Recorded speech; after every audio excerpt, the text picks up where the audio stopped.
Aujourd'hui, je te raconte l'histoire L'Enchanteresse. Dans un royaume lointain, règne un puissant souverain, le roi Zéphir, frère du roi Alcandre. Il gouverne son vaste territoire d'une main de fer, et il est aussi redouté qu'admiré. Depuis son plus jeune âge, tout comme son cadet, il a étudié les arts mystérieux de la magie, accumulant un immense savoir. Son palais, bâti sur une montagne escarpée, est enveloppé d'une brume éternelle, dissuadant les curieux et les ennemis de s'approcher. Pourtant, ce matin-là, une étrangère franchit les portes de la citadelle sans que nul ne l'arrête. Vêtue d'une robe claire, couleur de lune, elle avance d'un pas léger, comme si ses pieds ne touchaient pas le sol. Les gardes, pourtant vigilants, semblent ne pas la voir. Quand elle se présente devant le trône, Zéphir lève un sourcil intrigué. « Qui es-tu, toi qui pénètres dans ma demeure sans y être invité ?» demande-t-il, les doigts crispés sur les bras de son trône sculpté. La femme sourit, et son visage semble changer à chaque battement de cils, tantôt jeune, tantôt sans âge. « Je suis Aélara, et je viens te lancer un défi, roi magicien. Tu crois tout connaître, mais l'univers cache encore des secrets qui t'échappent. » Zéphir éclate d'un rire arrogant, un son dur qui résonne sous les voûtes. « Impossible! Je maîtrise les 7 écoles de magie. J'ai lu tous les grimoires interdits. Montre-moi ce que tu sais, si tu l'oses. » Aélara tend une main vers le haut plafond.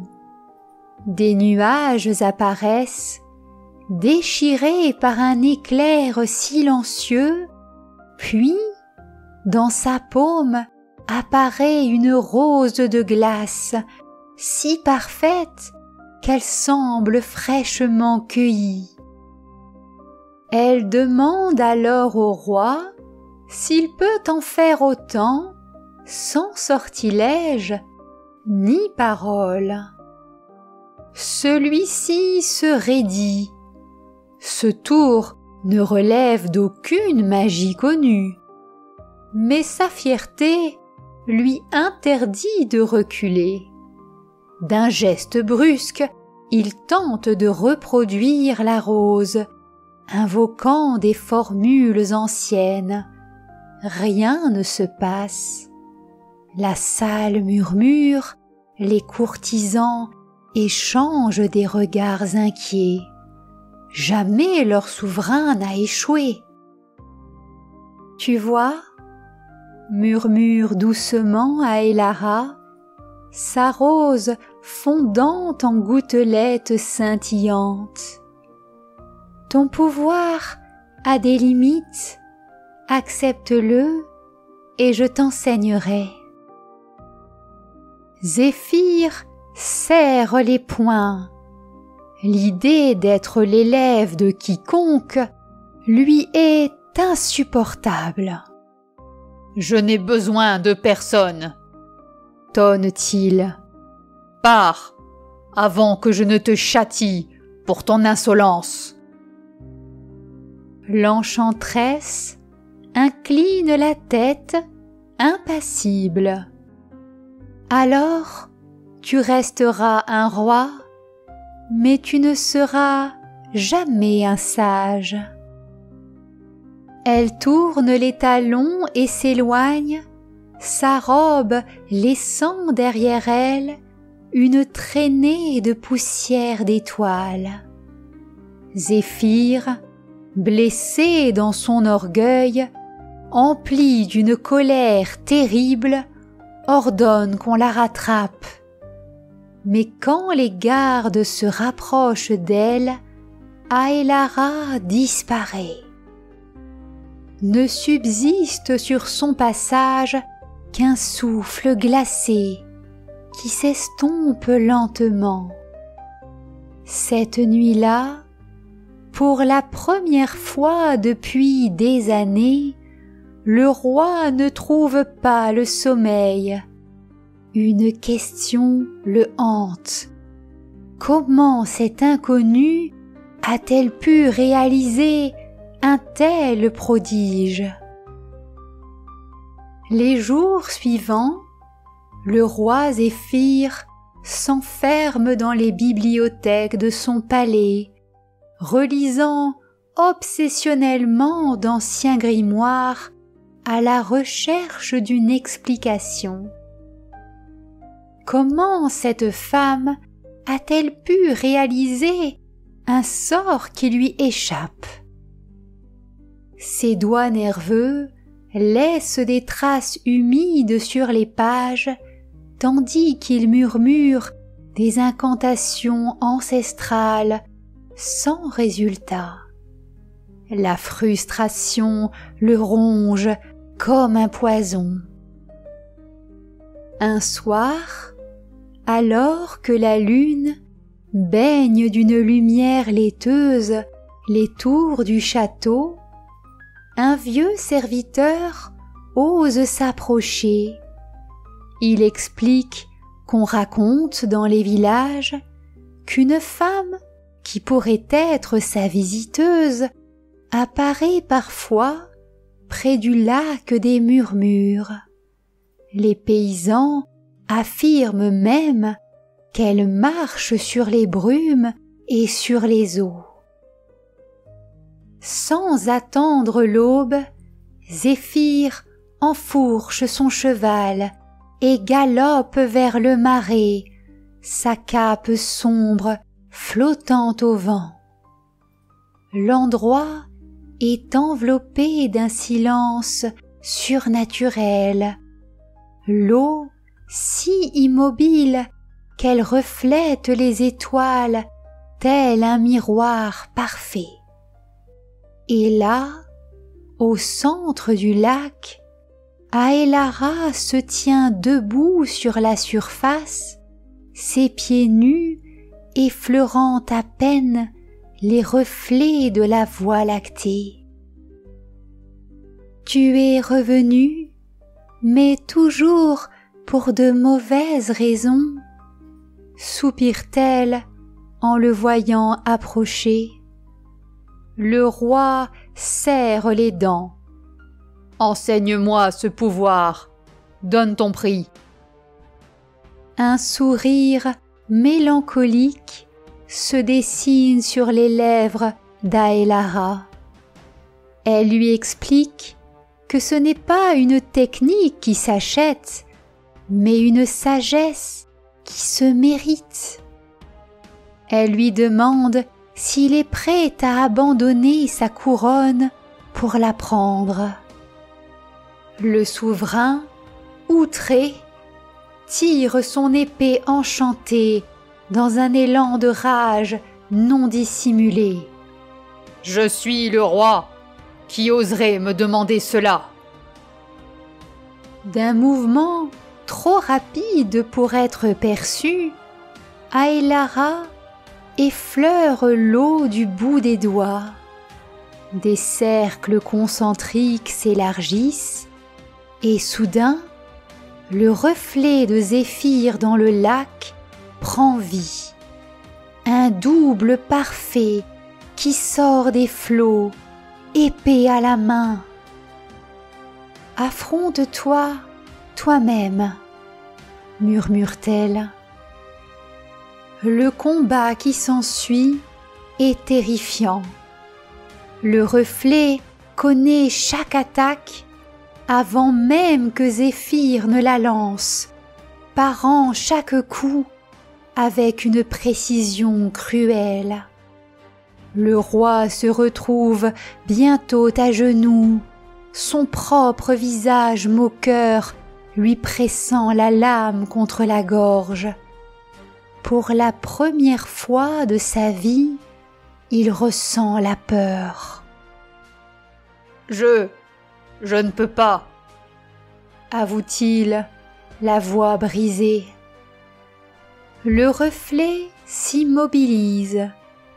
Aélara claque des doigts. L'illusion se dissout en gouttelettes. Enfin, un début d'humilité, sourit-elle doucement. Reviens quand tu auras compris que la vraie magie commence par se connaître soi-même. Cette fois, quand elle disparaît, Zéphyr ne tente pas de la retenir. Il reste là, trempé et tremblant, regardant ses mains qui ont failli causer sa perte. Le chemin du savoir, celui du pouvoir véritable, vient de lui être montré. Mais saura-t-il l'emprunter? Les semaines passent, étrangement calmes. Le souverain a renvoyé ses conseillers, annulé les audiences royales. Le palais retient son souffle, observant ce monarque méconnaissable qui erre désormais dans les jardins à l'aube, s'arrêtant pour écouter le chant des merles ou caresser l'écorce des vieux arbres. Il observe, médite, faisant fi de ses obligations. Plusieurs jours, puis plusieurs mois s'écoulent ainsi. Un matin, il trouve sur son balcon une feuille de chêne dorée, gravée d'une seule phrase. La connaissance est un arbre dont les racines plongent dans l'humilité. Sans hésiter, il revêt une simple tunique de laine et quitte discrètement le palais. Pour la première fois depuis son enfance, Zéphyr marche parmi son peuple sans couronne ni escorte.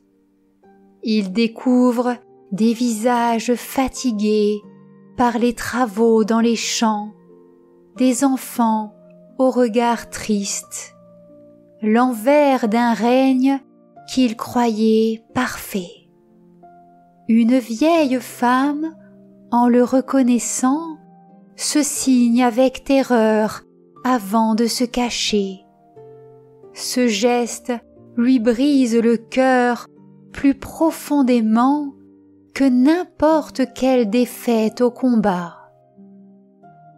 Au crépuscule, il retrouve Aélara près d'une source forestière à l'ombre de chênes centenaires.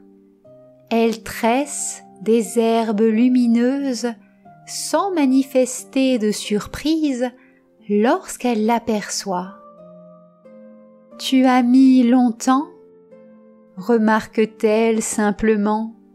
« J'avais beaucoup à comprendre » admet-il en s'asseyant près d'elle. J'ai cru régner par le pouvoir et la magie, mais je n'ai fait que m'imposer par la peur. Un silence s'installe, rompu seulement par le clapotis de l'eau. L'enchanteresse plonge ses mains dans la source et en retire un globe de cristal où dansent des images. Le palais transformé en école, des paysans soignés par des remèdes magiques, un vieil homme, Zéphyr lui-même, enseignant à des enfants le langage des oiseaux. C'est cela, le pouvoir véritable, dit-elle, non prendre mais donner, non dominer mais éclairer. Cette nuit-là, le roi rentre au palais changé. Dès l'aube, il convoque les artisans et les savants. Les impôts sont réduits, les cachots vidés. On construit des bibliothèques à la place des arsenaux. Quand un noble proteste, Zéphyr lui tend un parchemin. Voici un sortilège pour faire pousser le blé 2 fois plus vite. Partage-le avec tes fermiers. Les années passent. Le royaume devient une terre prospère où la magie sert à guérir et bâtir. Le vieux roi, ses cheveux blancs couronnés de feuilles de chêne, sourit en voyant une fillette transformer des cailloux en lucioles, bien mieux qu'il ne l'aurait fait autrefois. Un soir d'hiver, Aélara réapparaît dans le jardin royal. Elle ne dit rien, mais son regard brillant en dit assez. Zéphyr lui tend une rose de glace parfaitement formée, sans incantation, sans effort. « Ce n'est pas trop tôt » murmure-t-elle avec un doux sourire.